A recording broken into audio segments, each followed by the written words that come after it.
ঘরের কাজ, ছোট্ট একটা মেয়ের এত কাজ, সমস্ত কাজে এত ব্যস্ত থাকি যে নিজের জন্য সারাদিনে 10 মিনিটও সময় পাই না যে নিজের একটু কেয়ার করব। সারা বছর সময় না পেলেও এই পুজোর সময় চেষ্টা করি নিজেকে একটু সময় দেওয়ার, নিজের একটু সেলফ কেয়ার করার।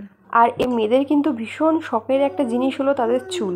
তোমরা তো বুঝতেই পারছো ছোট্ট বাচ্চা ঘরে থাকলে কত কাজ, তাই পার্লারে গিয়ে ঘন্টার পর ঘন্টা চুলে কেয়ার করার আমার সময় থাকে না। তাই ঘরেই আমি মাঝে মাঝে চেষ্টা করি নিজের একটু সেলফ কেয়ার করার। এখন আমি বানিয়ে নিলাম একটা হেয়ার প্যাক, যেটা ইউজ করার পরে চুলে একটা ভলিউম আসে, চুলটা সিল্কি, শাইনি এবং সফট হয়। এর জন্য আমি নিয়ে নিচ্ছি একটা অ্যালোভেরা, একটা পাকা কলা, তার মধ্যে হাফ পাতিলেবুর রস, একটা গোটা আমলকি, তোমরা চাইলে গোটা লেবুর রসও ইউজ করতে পারো। আর মোস্ট যেটা মেন দরকার সেটা হলো হেয়ার অয়েল। তোমাদের হেয়ার টাইপ অনুযায়ী কিন্তু এখানে হেয়ার অয়েলটা ইউজ করো। আমি এখানে কোকোনাট অয়েল ইউজ করেছি, তোমরা চাইলে আমন্ড অয়েলও ইউজ করতে পারো। আর এই প্যাকটা যদি তোমরা একবার ইউজ করে থাকো তাহলে রেজাল্ট কিন্তু হাতে নাতে প্রমাণ পাবে। আর এই প্যাকটা ইউজ করার পর অনেক দিন চুলটা প্রায় তোমাদের সফট থাকবে, সিল্কি থাকবে, স্মুথ থাকবে।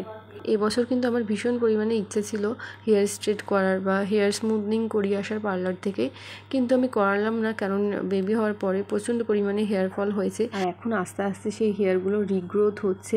তাই আমি চাই না কোনো কেমিক্যাল আমার হেয়ারে ইউজ করার এই সময়। আর অনেকের অ্যালোভেরা ইউজ করলে অনেকের ইচিংয়ের প্রবলেম হয়, কিন্তু আমি যেমনভাবে বলবো সেমনভাবে ইউজ করলে কিচ্ছু হবে না। যেদিন এই প্যাকটা ইউজ করবে তার আগের দিনে অ্যালোভেরাটা কেটে সোজা করে দাঁড় করিয়ে দেবে।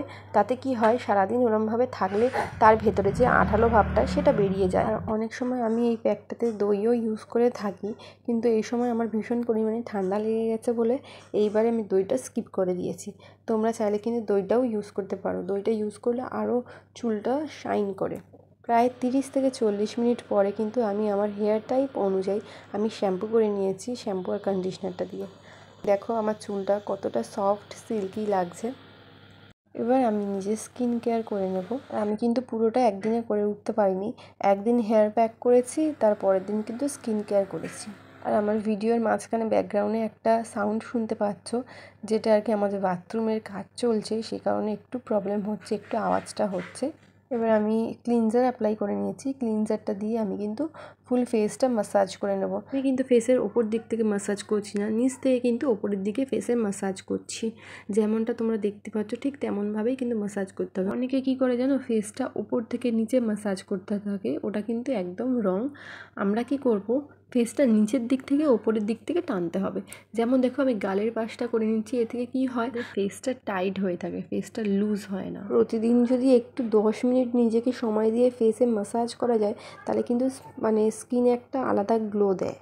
বিশেষ করে যারা রান্নার ক্ষেত্রে, যারা অনেকক্ষণ ধরে রান্না করে আগুনের সামনে দাঁড়িয়ে, তাদের কিন্তু ফেসে একটা মানে ট্যান ভাব পড়ে যায়।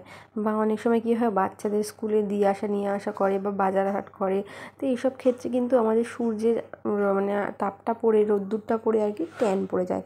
সেই ট্যানটাও কিন্তু অনেকটা ভ্যানিশ হয়ে যায় এই ফেস ম্যাসাজটা প্রতিদিন করলে। আর যদি সামান্য একটু বেসন আর একটু দই দিয়ে যদি ফেসে অ্যাপ্লাই করে রাখা যায় তাহলে তো কোনো ব্যাপারই না, খুব স্কিনটা খুব ভালো থাকে। আর চোখের পাশ থেকে যেই ম্যাসাজটা করছি ওরমভাবে ম্যাসাজ করলে কিন্তু চোখের রিঙ্কেলসটা পড়বে না। আমার ফেস ম্যাসাজ কিন্তু অলমোস্ট হয়ে গেছে, এবার আমি এটা ওয়াশ করে নেব। জানো তো, আমি যে ভিডিওটা করছি আমার মেয়ে কিন্তু ঘুমাচ্ছে বলেই করতে পারছি, মেয়ে জেগে থাকলে আমার একদম ভিডিও করা হয় না। এবার একটা কটনের জামা দিয়ে কিন্তু ফেসটা ক্লিন করে নিলাম। এবার আমি সেকেন্ড স্টেপ করব স্ক্রাবিং। আমি এখানে আমার পছন্দ মতন একটা স্ক্রাব নিয়ে নিলাম। আমি বায়োটিকের স্ক্রাব ইউজ করতাম, সেটা আমার মোস্ট ফেভারিট ছিল, সেটা এখন শেষ হয়ে গেছে, তাই এখন আমি ইউজ করছি এবার ইউতে স্ক্রাব।